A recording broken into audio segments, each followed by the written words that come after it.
Hey there, geographers, and welcome back to the Mr. Sinn channel. Today we're going to be talking about 10 common mistakes that students make when taking AP Human Geography tests. These are mistakes that are happening both in the classroom and also on the national exam in May. And these are mistakes I noticed in my own classroom, I noticed when reading for the AP National Exam, from talking with other teachers, talking with other students, and just looking at past chief reader reports from all the different national exams.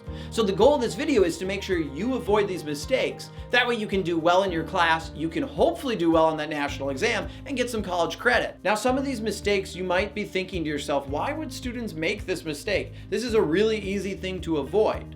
Remember though, when you're taking an AP test, you're taking a college level test, and that can be stressful. And when we're stressed, we don't always think clearly.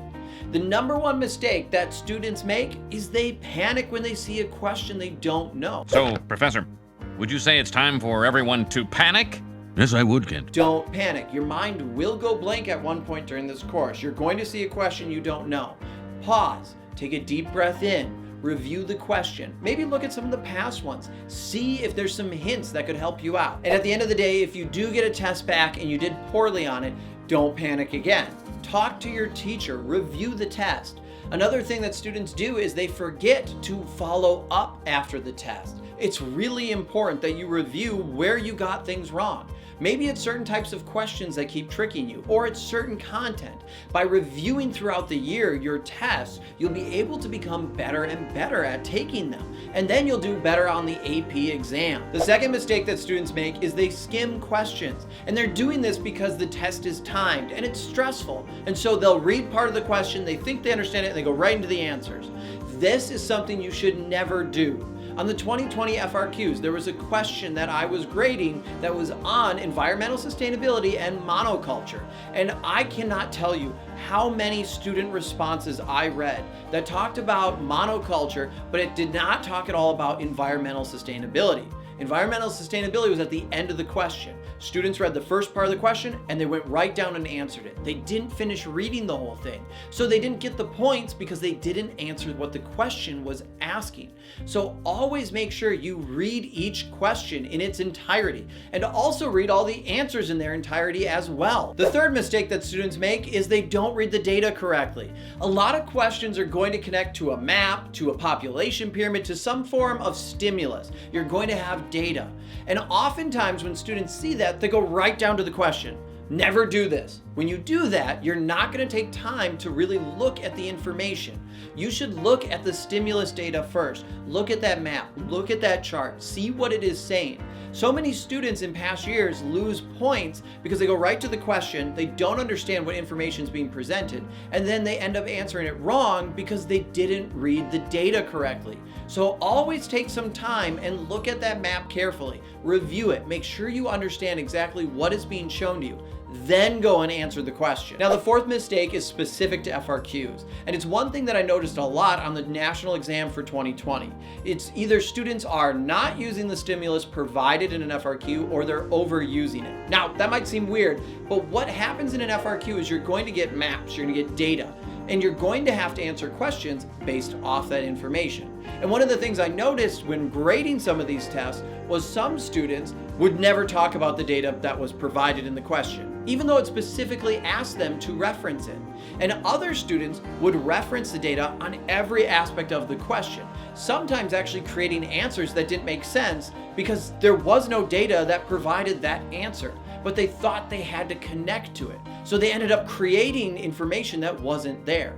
Always read that question again and make sure you answer exactly what it asks. If it's connecting back to the stimulus that was given to you, make sure your answer connects back to that data. If it's not, you might not have to use it. The fifth mistake is another FRQ mistake, and it's not understanding the task verbs. When you're taking an AP test, you're going to have FRQs that are going to ask you to explain, to describe, to compare.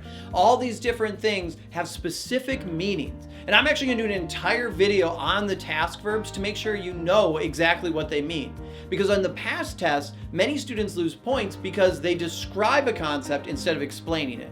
Or instead of comparing a concept, they're actually just describing it, or they're identifying it. So it's really important that when you are reading these questions, you know what they're asking. The next mistake that students make is they use too many generalities. Try to avoid replacing nouns with pronouns. Whenever possible, use the person's name or the name of the model. Try to avoid things like "he believes" or "you can see the connection between the two items." This is vague and it doesn't show a full understanding, especially when you're taking the national exam in May. Remember, your teacher's not grading it. They can't ask you a follow-up question.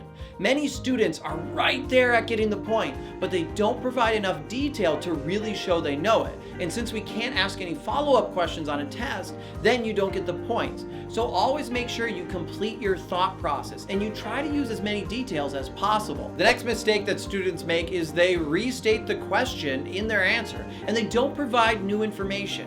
Remember, we know what the question is. Your job is to add additional information to fully answer it. Simply restating the prompt isn't going to get you points. So always make sure you're not just restating exactly what information was already provided to you. You won't be able to get full points if you do that. Now, just to clarify this last tip, it is okay for you to rewrite a question or to reword it as long as you're adding additional information. Some students find it beneficial to actually do this. This guides their answer to make sure they're answering the full question. What you have to avoid, though, is rewording the question or rewriting the question without adding additional information. So if you are going to reword a question, make sure you've provided additional information to fully answer it. Another mistake that some students make is they don't stick to the facts. They don't stick to what they learned in class, and they end up connecting their answer to stereotypes, generalizations, sexist comments, or racism. Make sure you're focusing on what you learned. You're going to be having to answer questions about all different groups of people, religions, cultures all over the world, and it's important that you stick to what you learned in class. So always avoid using stereotypes to try and justify an answer. The next mistake that a lot of students make is actually not understanding the scale of the question. Questions are going to ask you a variety of things, and many questions are going to actually ask you about scale. And if a question asks you about a local level, then make sure your answer is about the local level. If a question's asking you about global politics, make sure your answer connects to the global scale. It's important to note that when you're reading the questions, you need to answer in the correct scale. So always read those questions thoroughly and make sure you review your answer to make sure you didn't accidentally talk about the wrong scale. The last big mistake that I noticed is one that all students struggle with, and it's writing way too much.